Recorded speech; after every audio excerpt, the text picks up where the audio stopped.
Hello again, everybody. I wanted to show you my progress here. I was working on the black background here and then I ran out. Now, I started this probably in February of 2021 and it set up for a while because of breaking my wrist.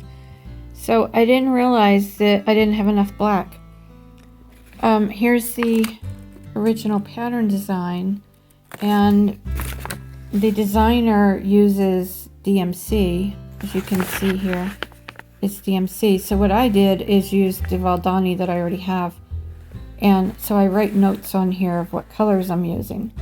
What I should have done was made sure that I had enough of everything. So I didn't have enough black. So I have to order more, and that's going to be a week or so. So anyway, this background here is kind of like a mustard color, and I have decided to do it in a green. So this is the color that I'm using. It's P2, Valdani number 8. I do double my threads whenever I punch with it, even though it's number 8. So I'm sitting here punching today. I've decided to work on this part, the border around here, while I'm waiting for the black to come in the mail. I do order my threads from snowflakememories.com, or actually it's not snowflakememories.com, but if you Google Snowflake Memories, it'll come up, and I will try to remember to post the website here in the description. So I am watching Teresa Kogut here.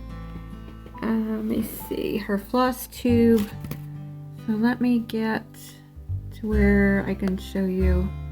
There it is. Teresa Kogut's Creative Whims. So if you watch her, she does floss tube videos, and she's showing these sewing birds and the history of them.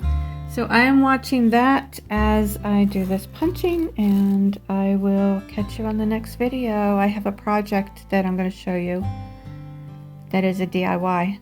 So talk to you next time. Bye. Don't forget to hit the thumbs up.